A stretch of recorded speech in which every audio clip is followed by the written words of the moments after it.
friends, today is the day I'm going to can pumpkin.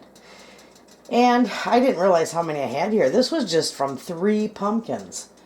But it's wonderful. Anyway, you can see that I've got them all cleaned and cut up and in water because I have to bring both these pots up to a boil and cook them for 2 minutes before I can can them.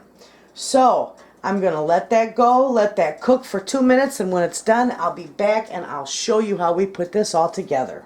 Friends, I am back and I got all my pumpkin drained and cooked for 2 minutes, and I put a little towel down in my sink because this tends to make a mess. I don't want a big mess. So anyway, all I do is, first off, otherwise I will forget. You don't have to put salt in there, but I put just a little bit, about 1/4 teaspoon in each of my jars. I got 3 jars there. Okay? And because these are wide mouth, I'm not going to use my jars aren't hot, but they're clean and they're sanitized.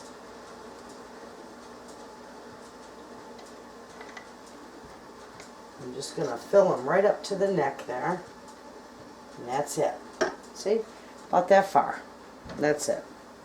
I'll do another one. So I got one filled already. So I'll put those in there. Get up there.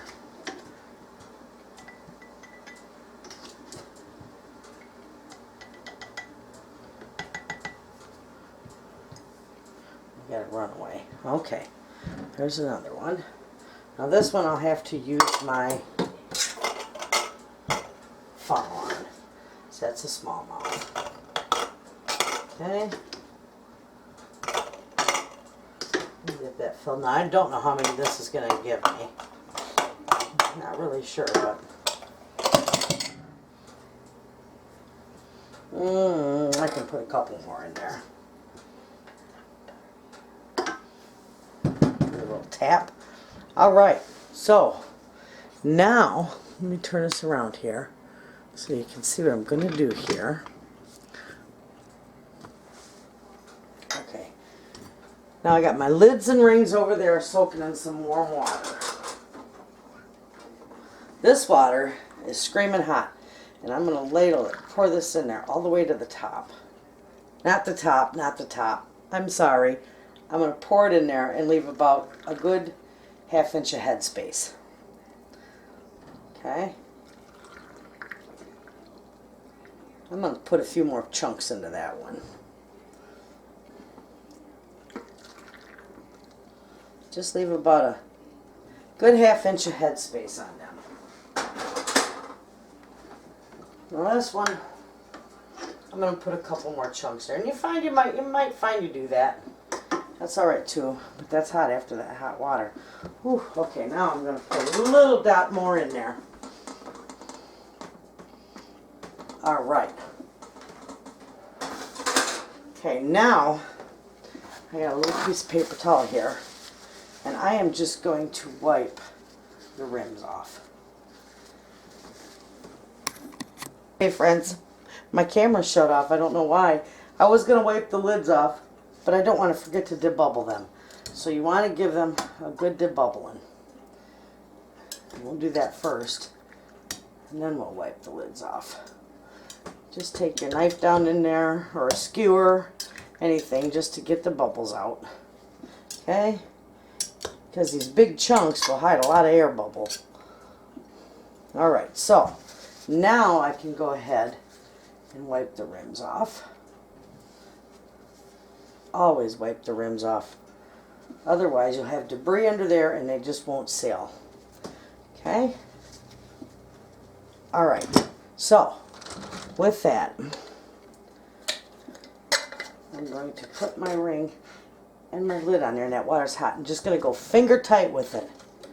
Just finger tight. Okay? Just like so. Just finger tight.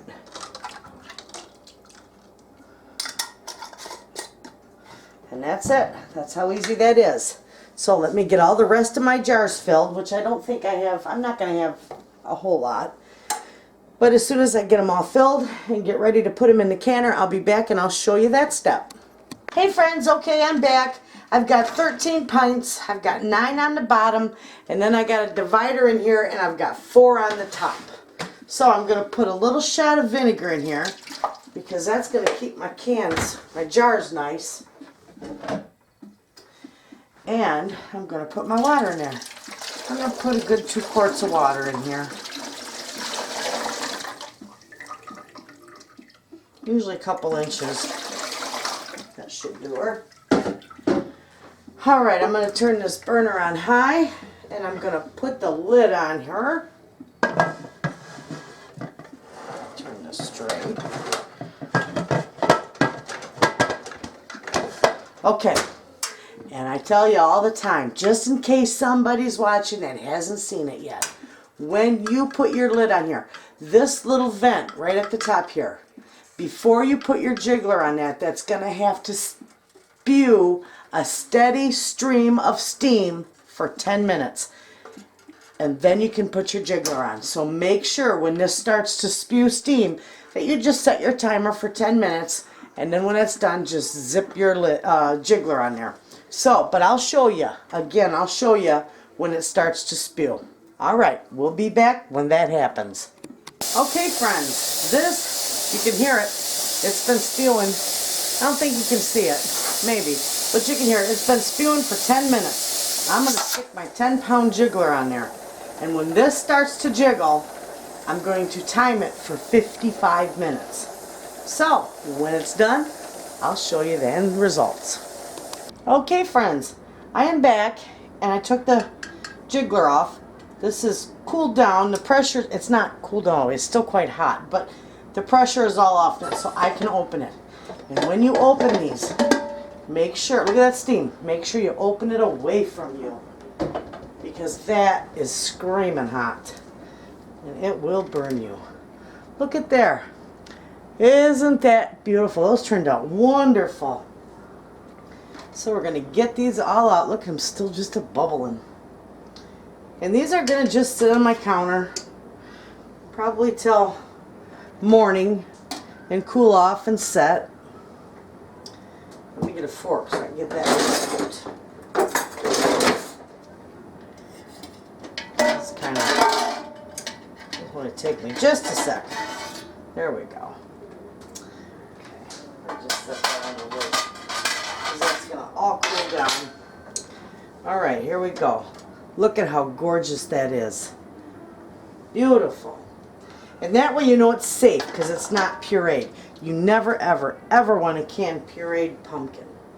It's just too dense, you know, and it can't, the heat you can't be guaranteed that the heat is going to penetrate all that thick puree to kill the botulism spores and anything else that could possibly grow in that jar. So we just chunk it. It turns out wonderful. And this will well more than last me for probably well over a year. Oh, it's already pinging. That's music to your ears. There you go, friends. Absolutely gorgeous. That's how easy it is to can pumpkin. So give it a try. It's a wonderful staple for your pantry. And it's so much better than store-bought pumpkin puree. And you know what's in it. So, there you have it, friends. Thanks for watching.